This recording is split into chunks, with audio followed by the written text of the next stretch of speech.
नमस्कार दोस्तों, स्वागत है आप सभी का यूपी ट्रिपल एससी से लेटेस्ट अपडेट के साथ आप सभी के बीच में उपस्थित हूँ। दोस्तों, यूपी ट्रिपल एससी से कई परीक्षाओं को लेकर के कई तरह की शिकायतें देखने को मिलती है। तमाम मामले कोर्ट में होते हैं और पिछले समय कुछ अगर आप देखेंगे यूपी ट्रिपल एससी की परीक्षा संबंधी जो उनकी नियमावली थी कि जब भी आप कोई भी क्वेश्चन पेपर आपको मिलता है ओएमआर शीट मिलती है और परीक्षा समाप्ति के पश्चात आपको ओएमआर शीट के साथ साथ क्वेश्चन पेपर भी देने पड़ते थे। हालांकि फिर बाद नियमों में बदलाव को लेकर के भी जानकारी दी गई और कुछ आपको बदलाव भी देखने को मिले हैं। लेकिन पहले की जितनी भी परीक्षाएं हुई हैं उसमें यही नियम था कि अगर आप अपने ओएमआर शीट के साथ क्वेश्चन पेपर की प्रति अगर आप नहीं सौंपते हैं तो आपकी ओएमआर शीट की जांच नहीं की जाएगी। इसी को लेकर के कोर्ट में एक याचिका डाली गई थी और माननीय न्यायालय की तरफ से याचिकाकर्ता की जो याचिका है उसको पूरी तरह से खारिज कर दिया गया। जैसा कि आप सभी यहाँ पर देख पा रहे होंगे, इलाहाबाद हाई कोर्ट ने उत्तर प्रदेश अधीनस्थ सेवा चयन आयोग की भर्ती परीक्षा में प्रश्न पुस्तिका जमा न करने वाले अभ्यर्थियों को ओएमआर शीट का मूल्यांकन न करने के विरुद्ध दाखिल याचिका पर हस्तक्षेप से इनकार कर दिया है। यह आदेश न्यायमूर्ति सिद्धार्थ वर्मा ने मथुरा के निवासी के.एम. नीलम की याचिका खारिज करते हुए दिया।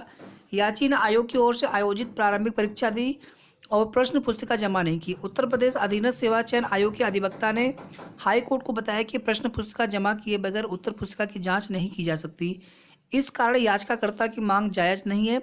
सुनवाई के बाद हाई कोर्ट ने याची की ओर से आयोग के निर्देशों का पालन न करने पर मामले में हस्तक्षेप से इनकार कर दिया।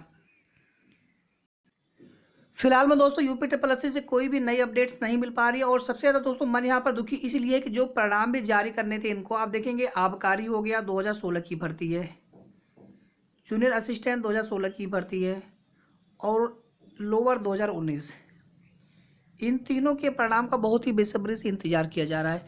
और सिर्फ यहाँ पर रिजल्ट ही नहीं दोस्तों, एग्जाम कैलेंडर का भी इंतजार किया जा रहा है ताकि जितने भी नए विज्ञापन आने हैं उनकी स्थिति स्पष्ट हो सके। जो परीक्षाएं होनी है उनकी तिथियां पता चल जाए तो अभ्यर्थी उसी हिसाब से तैयारी में लग जाते हैं। देखते हैं आयोग कब क्या करता है और कब तक ये जो आगे की अपडेट से आपको मिल पाती है। और आज देखेंगे दोस्तों 16 फरवरी हो गया और उम्मीद ये था कि 10 फरवरी तक ही कोई ना कोई नई नोटिस फिर से ये लोग जारी करेंगे, लेकिन यहाँ पर अभी तक कोई नई नोटिस को लेकर के कोई सूचना भी नहीं मिल पा रही है आयोग से कि हाँ हम 1-2 दिन में या 4 दिन में कोई नई नोटिस जारी करेंगे। फिलहाल में दोस्तों जूनियर असिस्टेंट और लोअर परिणाम के लिए हम लोग 20 फरवरी तक का वेट करेंगे। उसके बाद फिर कहीं ना कहीं देखेंगे तो हो सकता है कि फिर या तो फरवरी एंड तक कोई एक परिणाम यहाँ पर जारी कर दे या फिर हो सकता है कि मार्च में भी ये लोग लेकर चले जाएं। यूपी ट्रिपल एससी आयोग से कोई भी दोस्तों एक्सपेक्टेड जानकारी देना कहीं ना कहीं दोस्तों एक तरह से गलत साबित उसमें होते हैं अधिकतर, और ये सिर्फ और सिर्फ आयोग की सुस्त कार्यप्रणाली की वजह से होता है। यही नहीं, आयोग जो जानकारी स्वयं भी देता है उस पर भी वो कभी टिके नहीं रहते हैं। कब उनकी जो प्रक्रिया है उसमें बदलाव कर दें, कब कार्यप्रणाली पर बदलाव कर दें, कब किस कार्य को छोड़कर दूसरा कार्य करना शुरू कर दें, कब कार्य करना ही बंद कर दें। ठीक है, बाकी जितने भी देखिए सूत्र वगैरह लोग बताते हैं वो पूरी तरह से फेक और फर्जी होते हैं। सिर्फ अनुमानित चीज़ें लोग अपने हिसाब से बताने लग जाते हैं और वही चीज़ें लोग कॉपी पेस्ट आगे होने लगती है, जबकि ऐसा कुछ भी यहाँ पर नहीं है।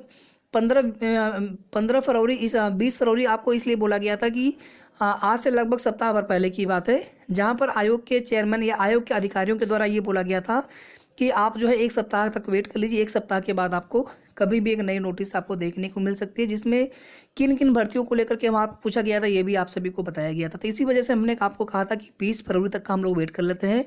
उसके बाद फिर जो है एक बार आयोग के अधिकारियों से मुलाकात करके और उनसे निवेदन किया जाएगा कि भर्तियों को लेकर के जल्द जो है कार्रवाई आगे बढ़ाई जाए।